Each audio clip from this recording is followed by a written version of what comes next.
ಪ್ರೀತಿ ಅನ್ನೋದು ಎರಡು ಮನಸ್ಸುಗಳ ಮಿಲನ ಆಗಿದ್ರೆ, ಸಂಬಂಧ ಅನ್ನೋದು ನಂಬಿಕೆಯ ಅಡಿಪಾಯ. ಒಬ್ಬ ವ್ಯಕ್ತಿಗೆ ಗೊತ್ತಿಲ್ಲದ ಹಾಗೆ ಅವನು ಕಟ್ಕೊಂಬಂದಿರೋ ಕನಸನ್ನ ಜೀವನ ಪೂರ್ತಿ ನೆನಪಲ್ಲಿಟ್ಕೋಬೇಕಾಗಿರೋ ದಿನಾನ ಮೋಸ ಮಾಡಿದ್ದು ಅಲ್ಲದೆ ಅವನ ಪವಿತ್ರ ಭಾವನೆಗಳ ಜೊತೆ ಆಟ ಆಡೋದು ಅಂದ್ರೆ ಅವನ ಜೀವನಕ್ಕೆ ಬೆಂಕಿ ಇಟ್ಟ ಹಾಗೆ. ನಿಮ್ಮ ಫ್ರೆಂಡಿಗೆ ಹೇಳಿ, ಹೆಣ್ಮಕ್ಳಿಗೆ ಮಾತ್ರನೇ ಸಂಬಂಧ, ಭಾವನೆ, ಪ್ರೀತಿ ಮುಖ್ಯ ಆಗಿರಲ್ಲ ಅಂತ. ಗಂಡ್ಮಕ್ಳಿಗೂ ಅದು ಮುಖ್ಯನೇ ಅಂತ.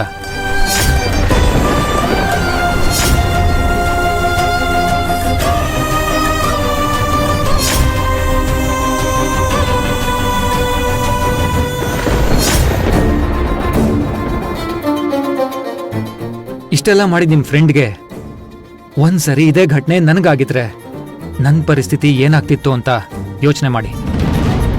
ಆಗ ಉತ್ತರ ಸಿಗುತ್ತೆ.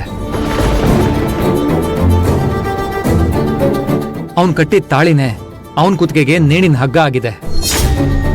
ಪಾಪ ಅವನ ಪರಿಸ್ಥಿತಿನ ನೆನ್ಸ್ಕೊಂಡ್ರೆ. ವಿರಾಟ್ ಅವ್ರ, ನನ್ನ ಫ್ರೆಂಡ್ಗೆ ಇದನ್ನ ಸರಿ ಮಾಡ್ಕೊಳ್ಳೋ ಅವಕಾಶ ಇಲ್ವಾ?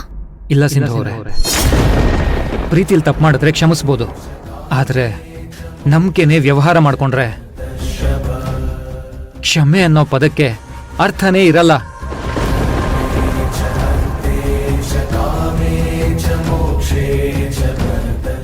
ಹೆಂಡತಿ ಮಾಡಿದ ತಪ್ಪನ್ನ ನಿಮ್ ಫ್ರೆಂಡ್ ಹೆಂಡತಿ ಅನ್ನೋ ಪವಿತ್ರವಾದ ಸ್ಥಾನನ ಅವನ್ ಮಾವನ್ ಮಗಳ ಜೊತೆ ಕಳಿಸ್ದಾಗ್ಲೇ ಕಳ್ಕೊಂಡ್ಬಿಟ್ಲು.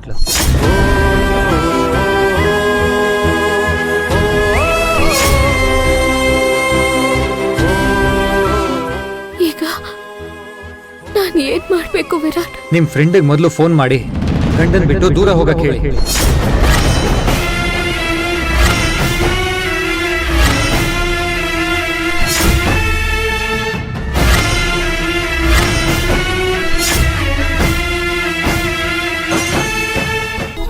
ಅವರಿಬ್ರು ಸಂಬಂಧ ಮುರಿದು ಚೂರಾಗೋದೆ ಅವ್ರು ಮಾಡಿದ ಪಾಪಕ್ ಶಿಕ್ಷೆ. ಅವರು ಗಂಡನ್ ಬದುಕಿಂದ ದೂರ ಹೋಗೋದೆ ಅವ್ರ ಗಂಡಂಗ್ ಮಾಡೋ ಉಪಕಾರ.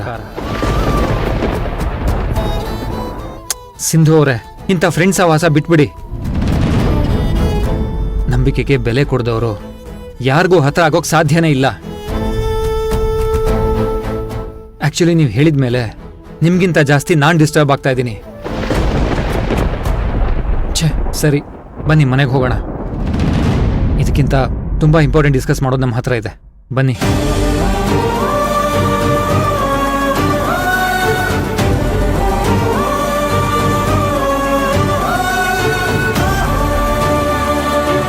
ನಂತರ ಯೋಚನೆ ಮಾಡೋ ಯಾವ ಗಂಡನೂ ಕ್ಷಮಿಸಲ್ಲ. ಗಂಡ ಹೆಂಡತಿಗೆ ಕಟ್ಟೋ ತಾಳಿ ಬರೀ ಒಡವೆ ಅಲ್ಲ, ಅದು ಆ ಹೆಣ್ಣಿನ ಮೇಲೆ ಇಟ್ಟಿರೋ ನಂಬಿಕೆ. ಆ ನಂಬಿಕೆಗೆ ವಿಷ ಹಾಕಿರೋ ನಿಮ್ ಫ್ರೆಂಡಿಗೆ ಅವ್ರ ಗಂಡ ಯಾಕೆ ಕ್ಷಮಿಸ್ಬೇಕು? ಒಬ್ಬ ವ್ಯಕ್ತಿಗೆ ಗೊತ್ತಿಲ್ಲದ ಹಾಗೆ ಅವ್ನು ಕಟ್ಕೊಂಡ್ಬಂದಿರೋ ಕನ್ಸನ್ನ ಜೀವನ ಪೂರ್ತಿ ನೆನಪಲ್ಲಿಟ್ಕೋಬೇಕಾಗಿರೋ ದಿನಾನ ಮೋಸ ಮಾಡಿದ್ದು ಅಲ್ಲದೆ ಅವನ್ ಪವಿತ್ರ ಭಾವನೆಗಳ ಜೊತೆ ಆಟ ಆಡೋದು ಅಂದ್ರೆ ಅವನ್ ಜೀವನಕ್ಕೆ ಬೆಂಕಿ ಇಟ್ಟ ಹಾಗೆ. ನಂಬಿಕೆನೇ ವ್ಯವಹಾರ ಮಾಡ್ಕೊಂಡ್ರೆ ಕ್ಷಮೆ ಅನ್ನೋ ಪದಕ್ಕೆ ಅರ್ಥನೇ ಇರಲ್ಲ. ಅವರಿಬ್ರು ಸಂಬಂಧ ಮುರಿದು ಚೂರಾಗೋದೆ ಅವ್ರು ಮಾಡಿದ ಪಾಪಕ್ ಶಿಕ್ಷೆ. ಅವರು ಗಂಡನ ಬದುಕಿಂದ ದೂರ ಹೋಗೋದೆ ಅವ್ರ ಗಂಡಂಗ್ ಮಾಡೋ ಉಪಕಾರ.